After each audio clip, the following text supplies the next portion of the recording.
Women have the power to transform this world. We can end crime and violence if we all agree to do one thing: share. Let's share our wisdom, share our time, share our talents, share our finances, but most of all, let's share our love. This is the Female Solution.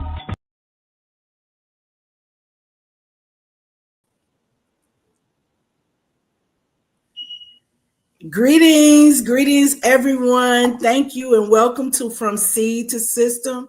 This is where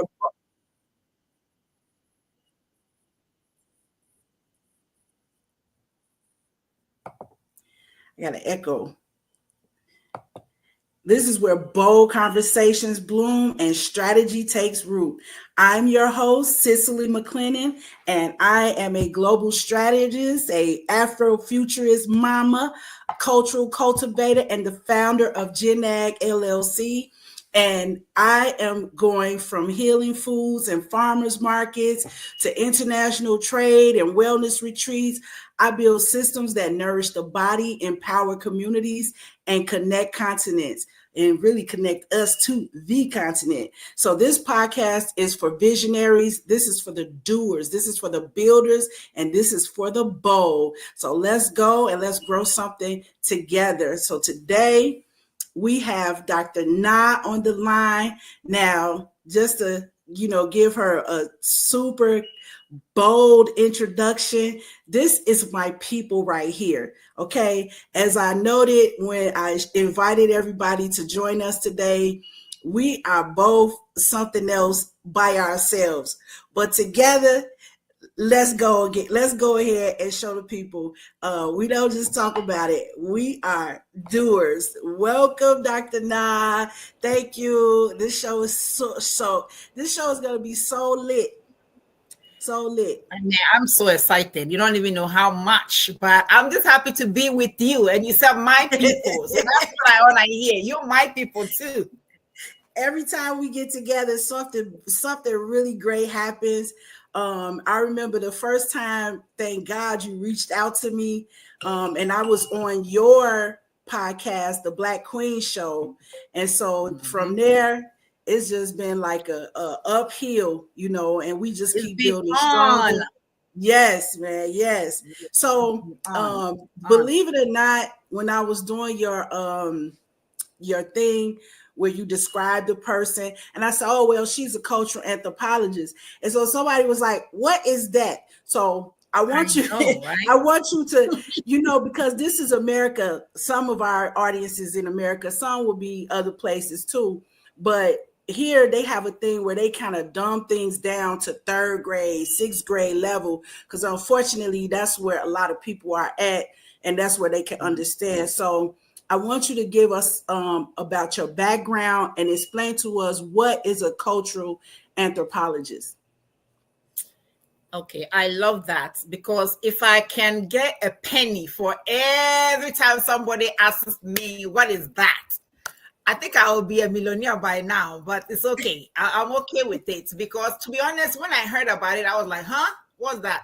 So let me tell you the story, how I fell in love with cultural anthropology. Growing up in Africa, as you know, I'm from Ghana, and yes. I grew up, and when we do history classes in, at school, social studies, I think that's what you guys call it, we will read about the slave trade, and it's like a page, and it's just nothing much than showing our people how they were captured and, like meek people, and they were just taken away. And so as a child, I thought, okay, this is not my lifetime. This is a long time ago. I didn't feel a connection to it, right? So here I come to America, and I'm at school. And when I was let me just tell the story how it is. So when I was in Ghana, there was a European child that came to my school. And all my friends, everybody wanted to be friends with this girl. It was exciting, to see somebody like her, because of the things they have told us about those people and the fact that, shall I say it? Let me just say it to you, Black folks in America. Let me say it to you. We grew up in Africa being told that white people are better than us, like they are our gods, Literally, today we're gonna break it down. I mean, I'm not gonna hold break back. it. Okay, break it. I have been told, when I did research on how Africans, or at least in Ghana, how they perceive white people or white-skinned people, a lady told me, a grown-up woman, about 90 years old, she looked at me and said, my dear, I don't even understand why you are asking me these questions about white people. Do you know that if you are going to church and you see a white person, you should turn around and go home because you have seen your God? And I literally had to leave her. I left her. I'm a researcher. I'm professional. So I had to leave my equipment, everything. And I went to the back and I cried. I cried because I'm growing up in a culture where we respect our elders. Now, as you can see, I'm young, not that young, but I mean, I've seen enough in life. But I'm like, if at the age of 90, this woman is telling me this is what she's telling all the young children around, all the African children around. For 90 years. In my culture, we are, it's part of our culture to respect our elders. So what they tell us is what we do. To be honest, we don't question it. Okay, so I said, we have a big problem here, right? Because mind you, when you are there, you don't think about these things. You don't think about, slavery, because, when you are colonized, they don't bring you those topics, right? Me, Cicely, as you know, they just make sure that your system is all messed up so that all you can focus on is what? Food and shelter and all the basics. You're not about to talk about, big things. You're about to talk about revolution. You're not ready to talk about this kind of thing. So I'm like, we have a problem. So I did my research and I came back and I'm like, I'm in America. Like I'll go back to the story. So when I was in school, I came to America and I'm like, all these white kids are going to be so happy to be my friend and everything, just like, how my African friends wanted to be the friends with the white child. And I came here and they're like, who are you? I unfortunately, I did not arrive to the black neighborhoods in America. I was in a white school, okay? I was one and my brother, and I think there's 3 other black kids. So there's 5 black kids in this big school. And I'm telling you, the kind of reception I got, and I started thinking, I said, what is going on here? How is she going to come to my country and everybody wants to be friends with her? And then I come to their country and I'm like strange. You know what I'm saying? And they ask me questions about, how does it feel like to play with the monkeys and climb the trees? And, how does it feel to wear clothes? This is like 1993. I'm telling my age, aren't I? This is like 1993. And I'm like, wait a minute. We learn about you in school. So how come you guys are not learning about us in school? What kind of ignorant questions are these? So at first, I was very upset because I thought they were just being rude. But the more and more I learned their history, I realized no, these people are just speaking facts. They never even met a black person from America, let alone a black person from me. So I'm like National Geography live for them, right? They want to take my hand and tell me that why the palm of my arm is like lighter than the back of my, it's like, hello, 1993. So I was very upset. And I was very upset because I thought this work had already been done. 1993, I thought the work had already been done, that I, as a black person, an African, going everywhere I want to go in the world, I should not have to be answering questions like why my skin is darker than the palm of my arm. Why is it that, or what is it like to play with the monkeys and all those things? Listen, we have cities in Africa. Okay, cities developed in Africa way before civilization started on the continent, so that we all get it right. I lived in a city. I never lived in the jungle. I'm from Accra. It's a big city. Okay, I've never seen a lion. Ask me about lions. I'm like, well, if I see a lion, me and you, we're both running, because the lion is not my friend. I didn't grow up playing with lions. I'm from the city. I wore clothes from childhood. So all these questions you're telling me, I've come to think about it. This is what they are watching on National Geography and all those sort of things. This is 1993. Unfortunately, this is 2025. Guess what? People are there still with these notions. And the sad thing for me is that not what they think, but what my people. Now, I'm going to say my people, you can debate it anyhow you want it. You are my people. You can reject me and say, I am not African.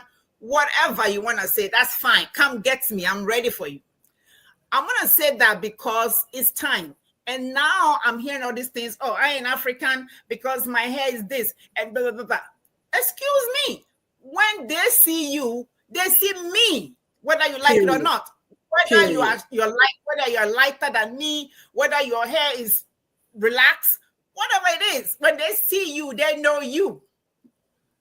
That's right. So, so how does that, so I'm taking it that these are the types of experiences that led you on a journey to pursue cultural anthropology on a high level, because we're talking about a high level. So you're not just talking about this stuff. You have actually done research, I'm sure all over the world, and you know exactly what you're talking about and are an expert in your field. So I'm seeing that these past experiences and these challenges that you saw led you on this path. So how does the study of cultural anthropology, how does that, inform you, and how does that shape how you address these challenges?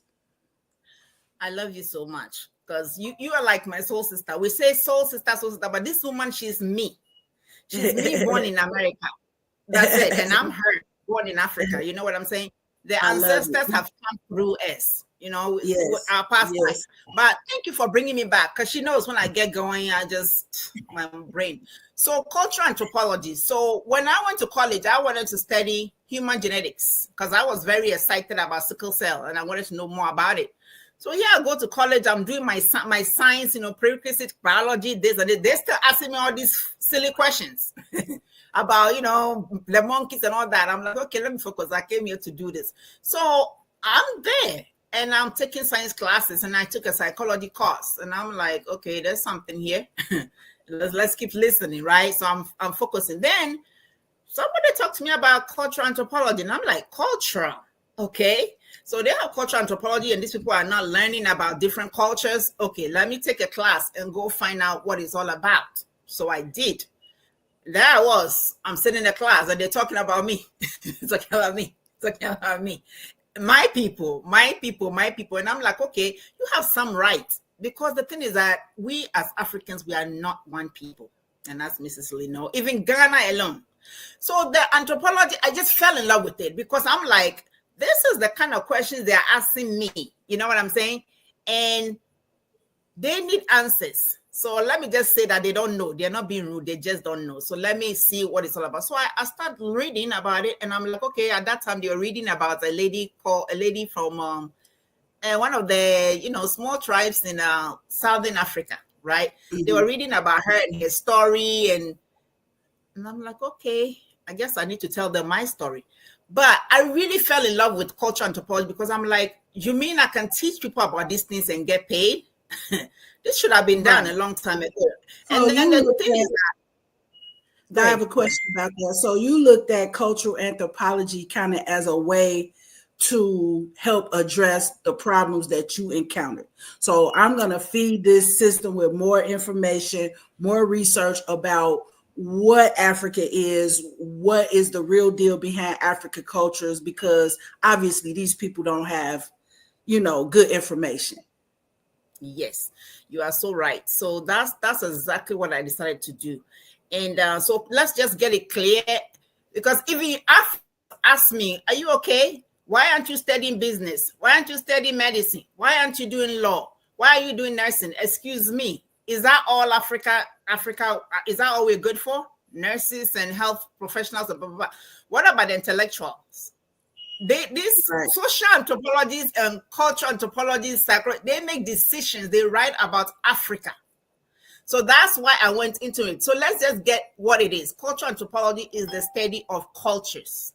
It's a study of people. So basically, I tell everybody, I study everything, because everything that people do, the way you brush your teeth, the way you think something is beautiful, the type of food that you think is edible, the type of leaves, the way you have sex, the type of sex that is approved in your culture, everything that human beings do is cultural anthropology. And yes, there's a part of anthropology. A lot of people think bones. Okay, so anthropology, there's 4 different fields in anthropology. We have the cultural anthropology, we have even biological anthropology, we also have archaeological, and then we have even linguistics. Those are all part of cultural anthropology.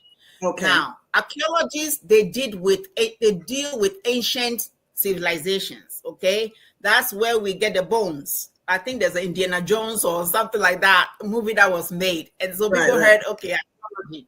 I don't dig bones. My ancestors, they speak to me whilst I'm living. I don't dig the bones.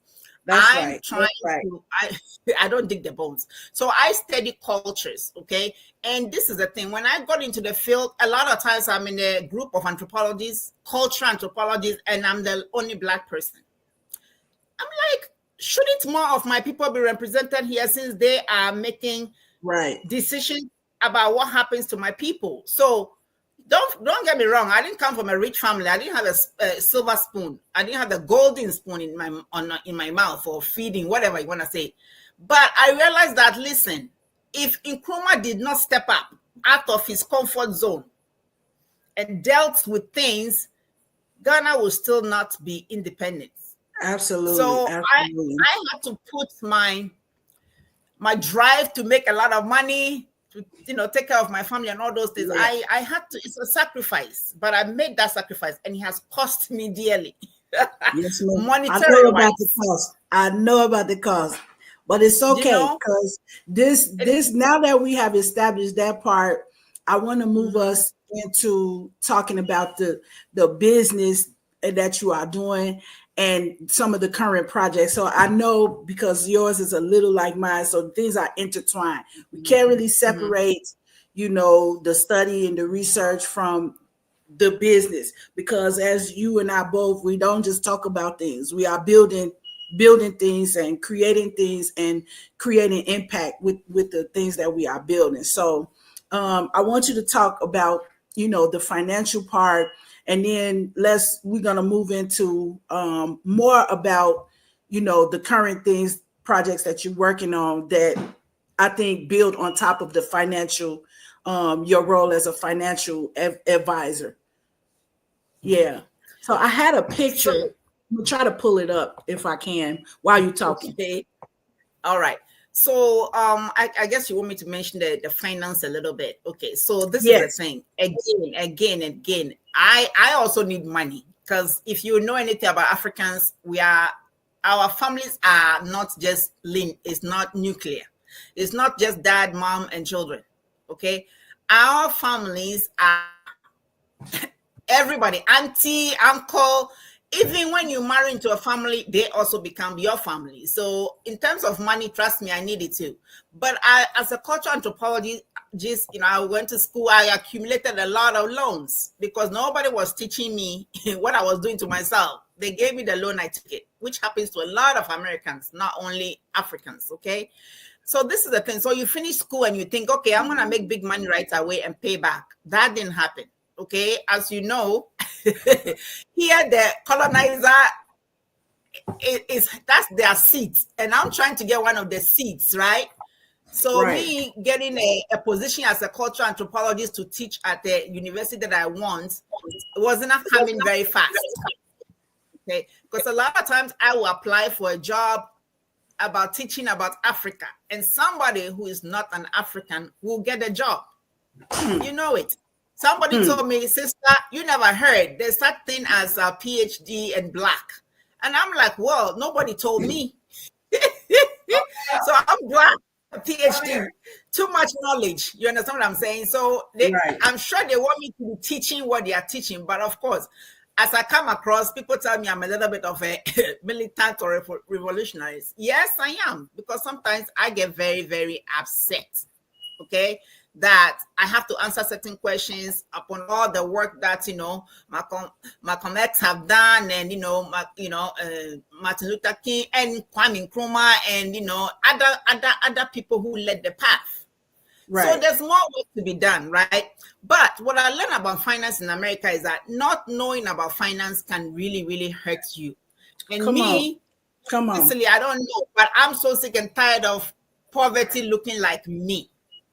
Because I cannot accept that. I heard this guy say something, and this is like a whole thing in psychology. You might know the name of it. And it's something like you don't know what you don't know, and what you don't know could be the deciding factor in your life or death. And so that's exactly what you are describing right now. You know, not knowing is really not an option, and it's not an excuse, and it will not save you. So we have to seek the knowledge. We all have to do that. Yeah. Absolutely. And I think one of the things that bothered me most is that whenever they will show picture of poverty, it looks like me. And it looks like you. And it looks brown most of the time. Maybe that's what the media wants to put out there. But I've also gone a little bit into the hoods in America, not too much, because, when you come here, they really, really prevent you from getting close to Black folks who are in the hood. Yeah. Okay. And see, this is something a lot of people don't know about. And if you reach outside of your circle and meet people from other countries, and you are, kind of with them and friends with them while they're going through the immigration process, that's the only way you will learn that these are purposefully orchestrated. And in the background of the purposeful orchestration are psychologists, psychiatrists, anthropologists, sociologists. They're the ones that are backing up these moves to separate us that are put together and actually put in place by the State Department and other agencies part of the U.S. government. So a lot of people don't know that there's a purposeful effort to keep us away from each other. That I don't know which of us who have volunteered to help them do that. I'm sure they have some volunteers, but I definitely see that as something that comes from the higher levels of the U.S. government and whoever is behind that. So that's an important point that you are bringing up. And it's better you than me, because sometimes, I'm local, I'm from here. People don't hear my voice. They don't think that I have the experience of that. But you directly are telling us this is not hearsay. This is not what you heard. This is not what you read in a book. This is the expert. And not only is she studied it, but she has lived it. And she's telling you that things are being done in the background to keep us from connecting with each other. And I don't know about other people, but when I see somebody trying to keep me away from something that I think is good for me, I fight. I don't settle. I don't accept that, and I never will. So I'm glad you brought that up, because that's a real important point. So moving into the business aspect. Oh, my sons are screaming in the background. That's so classic. It's classic. She's the mother. It's all right. She's the mother.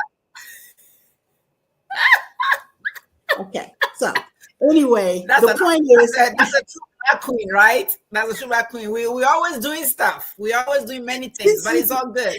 It's in our nature. You're right. So, but I want us to talk, about, so you're building your business around financial literacy and that type of thing. Now, what are the systems? Now we moving from seed to systems, right? So what are the systems that we are, putting in place in order to build on top of the literacy? So it's one thing, according to G.I. Joe in the cartoons, knowing is half the battle. So the other half is us actually putting that to work. So I want us to come into, because I want to talk about my favorite project, into current developments that we are working on to bring all this information into something that we can use. So, talk about that and your Pan-African connections, how you are working things and, creating some foundational systems for us to build on. Okay, so first, let me say that I'm just happy. And I just want to say if you're Black, if you look like me, if you look like Miss Cicely, if you're in between, we don't care. We claim you as one of our own. You can reject us, you can run. But hey, when they see you, they see me. They see Miss Cicely. So the fight is on. So I want to say that if you're Black and you look like us, Listen, be excited because things are about to change. Okay, Yes, we have seen where the problem lies, and things are about to change. But it's gonna take both of us. Okay, so I'm gonna get into it. So here I'm starting with the financial literacy because I'm tired of you looking like me and being broke. You don't have to be. You don't have to die as a poor person just because we're born poor. Because yes, right ma'am. now, all the knowledge and things that have been kept from us, thank goodness to the internet, right? You just have to say Google, and Google, you can even talk to Google and it to tell you things, right? I'm not saying believe everything Google says, but at least you can hear something and then you can probe and dig more into it, okay? Yes, so ma'am. now Africans and African Americans, please, whatever the beef is, squash it. There is no beef. And I'm going to speak to that before I jump into what we really want to talk about working together, okay, Mrs. Lee? Because that's something that's good. Something that needs to be addressed. It bothers me because I know when I talk to my people who are, recently, migrated Africans, because of the things they learn about Black Americans, they come with their own preconceived notions because they watch my people here being thugs and criminals. Who do you see on TV whenever somebody's been arrested? Who do you see whenever there's something wrong? It's like maybe you've lived it so much that it's become normalized. But it's not okay. What about the decent African Americans who are out there feeding their children, doing the right thing, doing the right professionals, right? What about them? Why are we not seeing them, right? So that our children in the hood can also look and say, hey, I can also become somebody. Okay? So I want to address this. I don't have any problem with you. We have a difference because, yes, there's been 400 years of separation. That's fine. It's going to happen, right? But don't use that as an excuse to say, well, I'm not them and they're not me. Because everything that pretty much you learn about us as Africans or in Africa, trust me, you need to go find out for yourself. And then I'm going to speak to the Africans, the recently migrated Africans. Please stop this about they. Until you open your mouth and you speak with your accent, nobody knows. That's right. They see you as until I talk, you don't know that I wasn't born here, right? So everything you've been told about them, reach out. And I must say the same thing to my African Americans over here, because sometimes the approach is so hostile. It's too hostile. You don't have to live what they say about you. Okay, let's all put down the arms now. We're the same people. Trust me, the same blood. That's why when you do a DNA African American, you find out that they are connected to Nigeria, Ghana, Somalia, wherever. Okay, those of you who are saying, well, I'm not African, blah, blah, blah. I challenge you, come to the table, let's do a DNA. Let me not see any African, link from you, and then I'm going to exclude you. Fine, you can go on your way and be Indian or whatever you want to claim, right? I'm not saying that there's not some origins who were Black from here, because yes, Africans did travel, right? They sailed, we know that. That's fine. But they see you as me, and your descendants were people like me. So either way, we're the same. We're in the same boat. You have to join to fight your common enemy, right? So with that said, we are putting a lot of projects. But I'm calling on the big shots, Oprah Winfrey. You say you've been doing all kinds of work in South Africa. Fine. You got more money than that. I'm not talking about just educating them to continue to stay in the system. No, we're talking about a system, but the system needs to change, okay? How about putting your money and the big ballers, doing this, they're doing this. You're still Black, you still have some African connection. So come home, bring your money. We have everything you need in Africa. We have oil, we have cocoa, we have gold, we have everything that people are using in the West. It's coming from our land. So if anybody is going to make money off of our land, should it not be you, my sisters and brothers over here? And I know that you're not broke. I know you are not all broke. That's for sure. Okay. You are big pockets. I mean, I'm talking about money. Yeah. Money. Put your money in the right places. I know someone say, oh, sometimes people came to lie to us and blah, blah, blah. No, there's been mistakes done on both sides. I'm telling you, I know. But look for me, Cicely, look for me. You see my face. This is America. If I dupe you, you can arrest me. Now we're gonna take some moment of pause, and then we're gonna come back and start right back with this topic of how this looks right now in 2025 and some of the projects that me and you are working on together. So I want to give us some time to really deal with that. So I think let's take a break, and then we come back with the coming back. Don't go anywhere. Yes, this is the good stuff right here. We're getting into it. Thank you. Hi, I'm Naima Latif, and if you're watching this, that means you're one of the 4.6 billion people from around the world who are using an electronic device to talk to people. In these times, people are using the internet to talk to everybody. Friends, neighbors, family members, co-workers. People are on their cell phones and computers all day long. Now, if you're in business, that is great news. That means you can sell your products and services all day long and never have to leave your home. All you need is a media connection, somebody to connect you to an audience. And that's why I'm talking to you today. We produce programs, and our audience members are people who shop. They buy clothes, food, beauty supplies, cleaning supplies, home repair, transportation services, child care services. Whatever you're selling, they need to buy it. We're your media connection.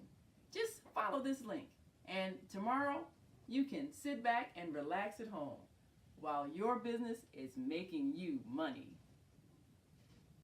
Is Monday morning a struggle to get out of bed, into the swing of things? Well, don't worry, you are not alone. Join us for thought-provoking, stimulating, and mindful conversations on higher learning with Zelda Speaks for your Monday morning mindfulness sessions on Blog Talk Radio, The Female Solution, Mondays, 7 until 9 a.m. Be sure and send your ideas, thoughts, comments, and suggestions. Also, if you'd like to be a guest on the show, visit ZeldaSpeaks.com and send us your info. We'd love to have you. Experience mindfulness moments with the mindfulness/stress relief coach, Zelda Speaks. And thanks for sharing the mindfulness moment tip of the day. Stay on purpose, stay empowered, and stay tuned to your next session of mindfulness on Higher Learning with Zelda Speaks.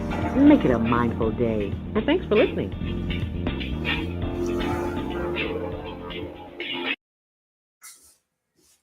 Okay, we are back and we are ready to roll. Dr. Na.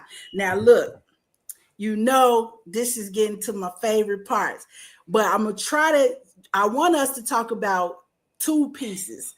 The economic things that we are working on. Also, I definitely want to get into the relationship part before we get up off of here. And I know everybody's interested in, matchmaking and, love in Africa. That was my thing, love in Africa. And these what I call intra-African relationships. So I want us to talk about why that's an important part of the building, the structures that we're talking about, and why we both have been examples of and working on building these healthy and beautiful intra-African relationships. So, but first, let's talk about the business. I want you to talk about how you linked up with the Gomorrah traditional area in Cape Coast with Nana and this delegation. I would like for us to do like a whole show about that sometime in the near future. But I just want to give the people just a little bit of, how you got into that, why it's important, and what we are doing. Okay, so we're talking about what is coming up. Like we're giving you a little tease. I said, get excited if you black. That's right. That's right. Get excited, really. So, we have to have actions because I've been doing the talking part. But truthfully, when people are hungry, they don't hear you. When people are worrying about their shelter and their food, they don't hear you. Okay, it just your mouth is like this because their stomach is making noises. You cannot learn when you're hungry. Yes. So the truth of the matter is that my people back home, and somebody will say, "Why you have to say we need help?" Who am I gonna call on? Hey, I'm gonna call on you guys over here. Okay, I'm gonna call on you. And like I said, you can run away all you want, but remember, to whom much is given, much is expected. Okay. And I'm gonna pray tonight that the ancestors go and poke you in your sleep. Like wake up and go do something. Go and work with your people and do something. So to do that, we know that we have to come up with some economic structures, right? We have to change things sometimes. So you have to be extreme. So to do that, who to go down to the leaders? So I've had a friend for many, many years. His name is Nana Osunubo, and he's one of the chiefs in the area, Gomoa area, as Mrs. Lee talked about. This is a place in Ghana.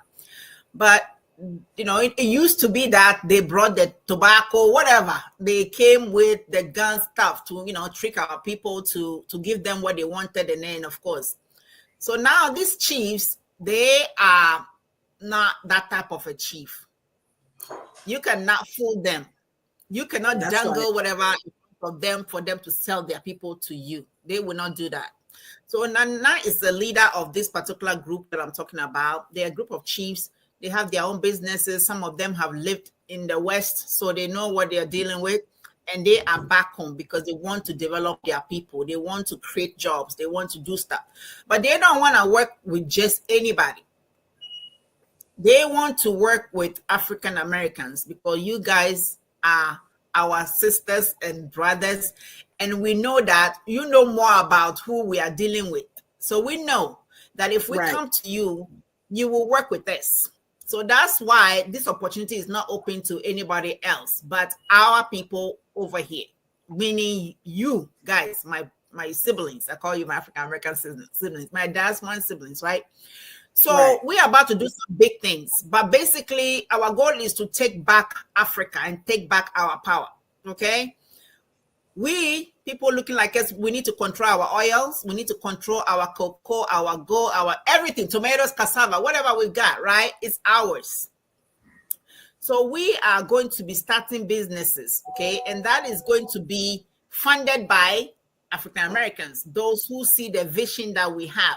The opportunity will be open. You'll be hearing a lot about it. Like she said, we're going to bring the chiefs. They're going to be on the screen. You're going to see them and talk to them and understand that these people are educated, okay? They are not, they have read about what happened and they're not about to repeat the same mistakes again. And I'm going to say this, and I keep saying that, and people are like, whoa, whatever. If you sit there and allow China to colonize Africa, shame on you. Because 20 or 30 years will come, and your children will be like, what was my mama doing when all this was happening, right? Well, I'm sure people said that the same way when slavery was happening. It's like, oh, well, you know, it's not near, whatever. Don't do it. Don't do it. Because we will all pay for it. Because this time it will be detrimental, okay? Right now, I'm deviating, but let me just say that right now in Ghana, because of all these illegal activities that this, you know, Chinese people are there digging the grounds and all these things, people cannot have decent water to drink. We are Africa, Mother Earth. Water should not be an issue, but people they cannot get springs from the ground and drink anymore because everything is poisoned by all this illegal digging. Okay, you're gonna say, who allowed them digging? Well, that's why you need to get closer to us so you can help us fix the problem, because we're not perfect. We have greedy folks. We have leaders who are not doing the right things. We know that. But how else are we going to change it if you don't come and help us? So a lot of people say, why you have to call on them for help? I'm calling you for help and step up on us. Oprah, I'm talking to you. All the big basketball players, you have all these billions of money or whatever. Listen, 100,000 can change a whole village.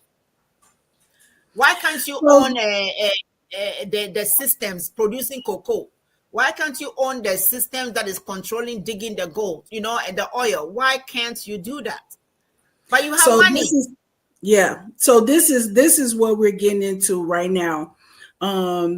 Basically building the fundamental relationships and the structures and all of what we need in order to enact just what you are talking about. Now, the money will come from a variety of sources, and we welcome you to contact us so we can talk more about that, where you want to fit in. A lot of people contact us about they want to invest in Africa. Well, all we're doing is creating the network and the organizational structure for you to actually be able to do that. So this is something that we've been working very closely with the business community in the U.S. as well as Ghana, and we welcome all other Africans. We've had interest shown from Nigeria, possibly Zimbabwe, a few other countries. We love to hear from the UK on this. Basically all Africans everywhere. This is the time for us to look lively. They say that you don't sharpen your sword on a battlefield, but that doesn't take into the account the fact that we've been on the battlefield for a couple of thousand years. So it is what it is. We have to use what we have, and working with people like Dr. Nana Osunabor and myself, you basically going in the correct direction, So make sure if you're thinking about investing in a business or a project in Ghana, make sure you're a part of our network. Make sure you're a part of our web. We're not going to take your money. We're going to help you make more because we know what we can do, and that is what we can do. And I know there are other people doing not quite similar projects, but there are other things going on. And so we can give you feedback. We know a lot of people across the continent through our networks, and, definitely keep us in mind in terms of reaching out, mapping out the possibilities of what your money, even if you don't have a big money, we're setting it up to where people with $5,000 or less can also bring their resources together and still be involved in the project. So we want to have a whole show just dedicated to this topic alone, hopefully sometime in May. But for right now, I just want to give you guys a taste for that. And Dr. Now, we have people coming online. My background is my producer aspect. I'm still working on it, okay? But I do see some comments here from Sister Marine, from a brother, it looks like a brother from Serious About Credit, the Higher Learning Network TV show. They're giving us some energy online. Greetings and, welcome. And you see what we're working on here. We never joke, we look beautiful and we make it look easy, but we're not playing at all. Okay. So don't be mistaken with that one.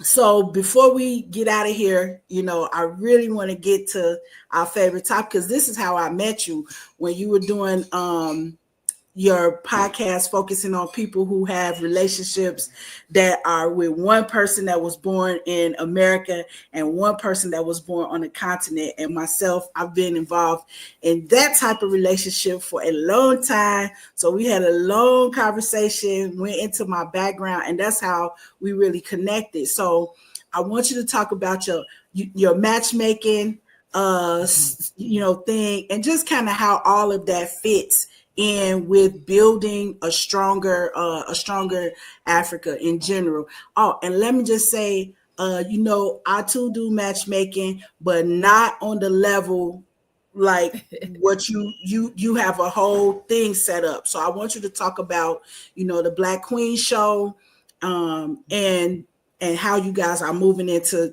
services and making real life connections amongst people who want to be connected.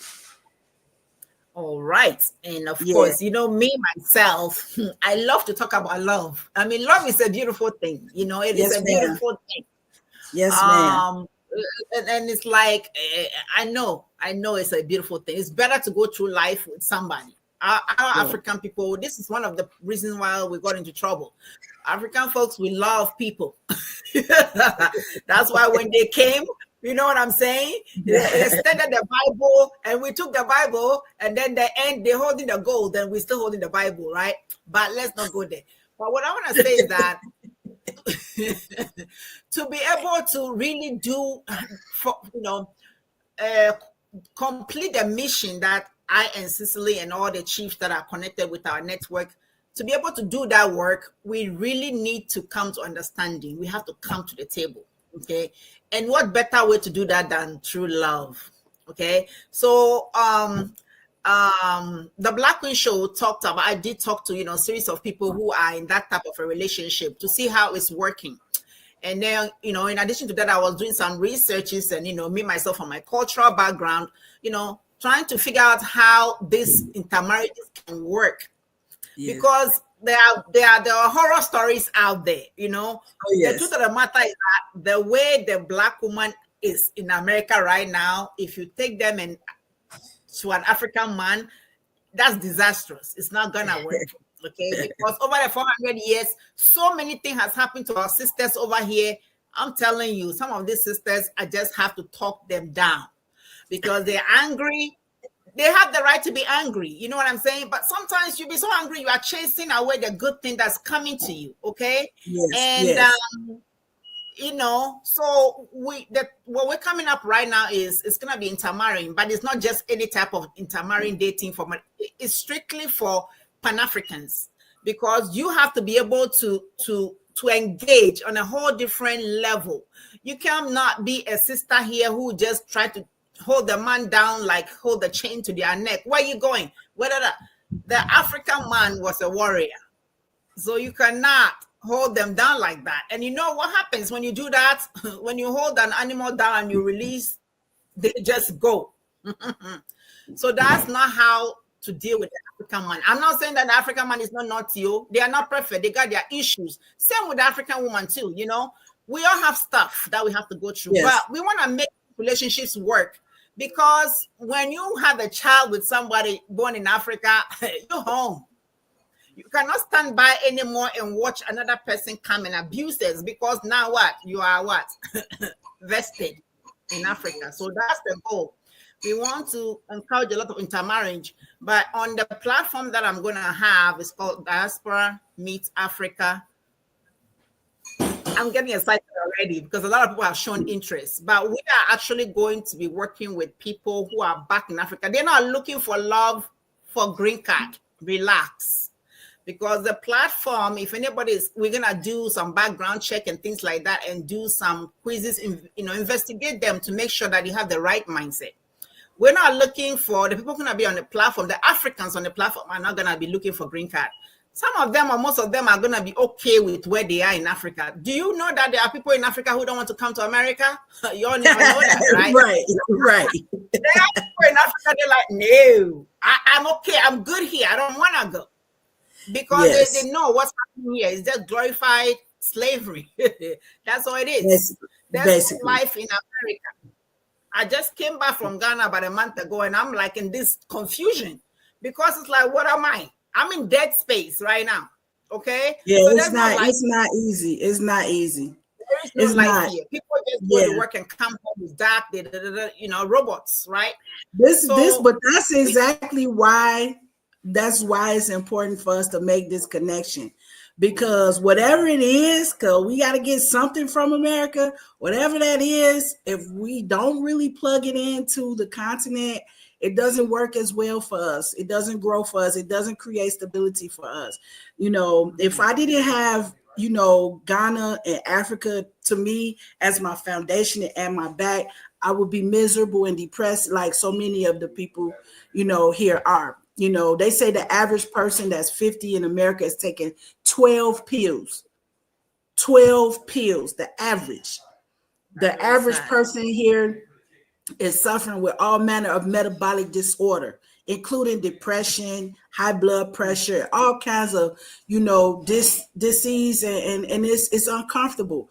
But when I feel my people and my family, under me, they are. I'm standing on the strong foundation of the continent. Not only does it help my blood pressure, but it just helps me to stay more grounded, which gives me what I need to move forward with whatever it is I have to do here. Because I go back and forth, but I prefer to be in Ghana, as everybody knows. But sometimes you have to come here. And even with that, if you build the relationships, you can still find a way to make it, work and be successful at what it is that you want to do. So we just want to encourage people, right? And I know there's a lot of horror stories. That's why I liked your show, because you were highlighting relationships that are beautiful, people who are content in their relationships, people who have found joy in their relationships. And I'm just glad to be, in that number. So, yeah. Well, it's I really admire you for that.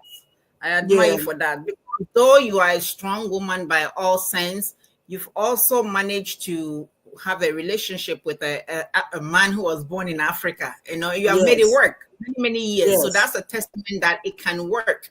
But I think one misconception is that being a strong Black woman means that you have to be against the Black man. No. The Black men that I knew, the African men that I grew up with, they were doing right. And I'm not going to say the brothers here are not, because there's a history. You see, you always have to go back.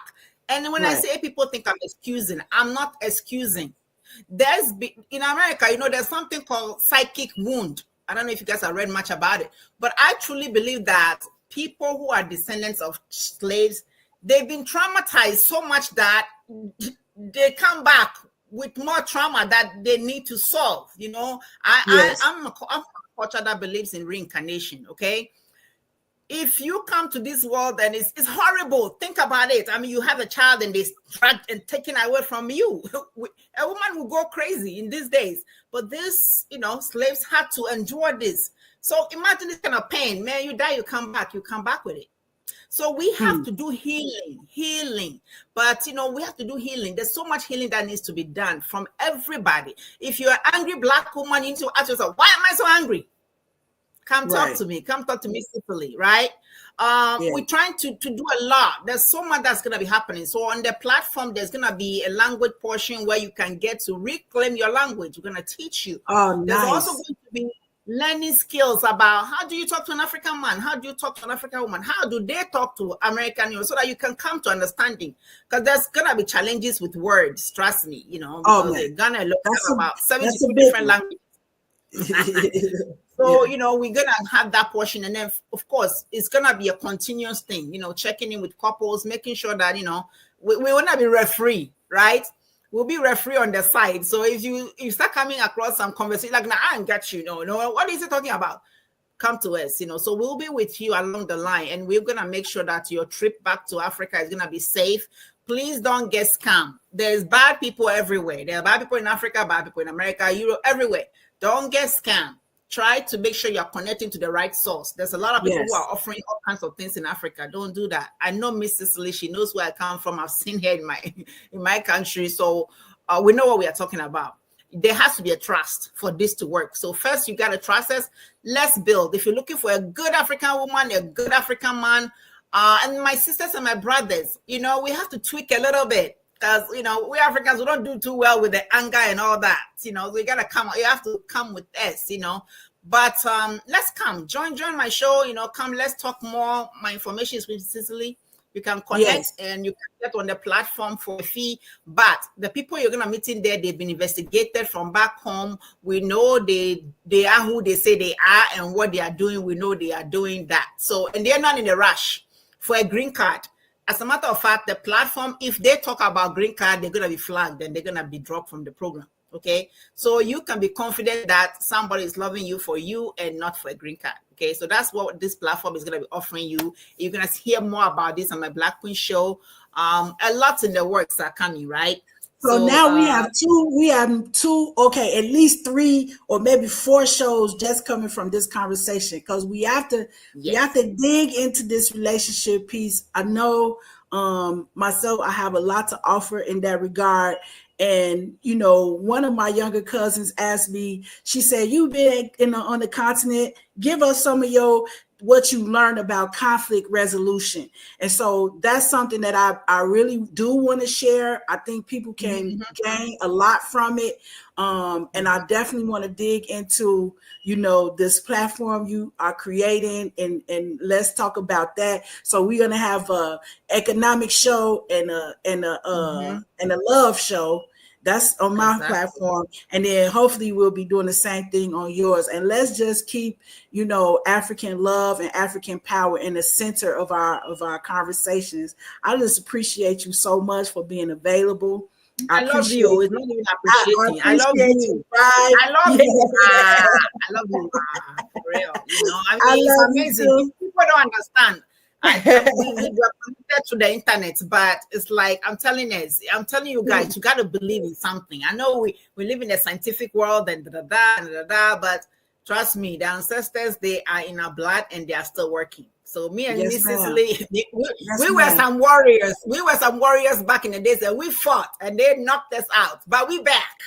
Yes, ma'am. That's right. That's right. Back. Yeah. I love it. People really, I mean, wherever you are, when African people, if you smile at them, they'll smile back. It's just that there's been so much fear put in them. Listen, I'll tell you something that will surprise a lot of African Americans. When when the refugees come to America, right? Some of them were told, don't get close to these people. That means you don't get close to them because they're violent and they're blah, blah, blah. So they were told. So in the back of their mind, they're like, I need to stay away from those hoods and that kind of stuff, right? So now I'm going to ask you guys to do something. Reach out. When you see somebody who's speaking with a different accent and you know this person is not born in America, please smile at them. It's your sister. It's your brother. It's your blood. Right? That's right. I'm not saying African people, I'm not saying you should go to the hood right now and start playing over there, because we need to do some work before you get there, because, you cannot handle it, right? Because that's what sometimes people are saying, okay, are we them or are they really us? Because of the distance, right? But slowly, we're going to come together. We're going to do businesses that are going to be able to give us the money we need so that we can put people into programs that will heal their soul, right? Rejuvenate them, because we are good people. We are good people. Yes. Nobody is just born to be a criminal. The world teaches you how to be, and sometimes you harden as a result of that, right? So, so much is coming. Like I said, get excited because today is a good day. This is together with Black Queen, we're doing things, and start saving your money. Start saving your money. But before I go, I want to say something real quick. Now, the financial aspect that I do over here is very important to me, because though I was in school for 12 years to become a cultural anthropologist, my own lack of financial knowledge hurts me a lot. And I have to say that there's some good things about this country. You can be your own wealth maker. With all these bling, bling, blings, please, I beg you. I know it looks nice. And I can tell you the psychology of why Black folks like to spend their money on bling bling when they get paid. It's part of our psychology, but you have to come back to hear more about that, because, I'm not going to give away all my secrets. But it's time that we kind of slow it down on those. The gold is in Africa. The diamonds are over there. Put your money together. Let's build and let's dig out the diamond ourselves. Then you can even afford it even. We can bling all we want after that. But for now, please, start saving your money, okay? And reach out. Yeah. So the financial aspect of my position when I coach people, right? From poverty to wealth. So you have to reach out. I mean, you don't have to be a millionaire to have a financial coach. Everybody needs a financial coach, right? So just come. I don't charge for my services. I educate you and I help you to get the best you can get. But my goal is to leave you in the situation that even if you die, if you get sick, if you live to 100 years old, my goal is to make sure that you're going to be secure financially, right? There's nothing that says 67 or 62 is the age of retirement. There is not written in anybody's blood. Trust me. You can retire at 30 if you know what you are doing starting from age 18 or even when you are 5 years old, right? It's all about, little drops of water makes a mighty ocean. So please come and learn. I want you to make the money here, grow it, save it, secure it, so that you can help your people back home and make sure that we are going back to the times when Egypt was it. And when our people, Mansa Musa, when they were the it of the world. That's what we're going to right now. Okay. So be part of the movement. This is a movement. Yes. It's just not it's a very movement. Exciting. Diaspora meets Africa. That's what it's all very about. Very exciting, guys. Stay tuned to the Female Solution. Stay tuned to From Seed to Systems. Thank you, Dr. Na. We appreciate you so much. And until next time. I'm coming back. You'll be seeing me, everybody. So I love to hear more. If nobody reaches out to me, I'm gonna come find you people. Thank you. Thank you so much. Bye-bye. Truly, I love you. I love you. Love you are you, awesome. love you, Thank love you you. so much. All right. Thank you. Bye. Bye, Bye-bye. everybody. Okay. And that is a wrap.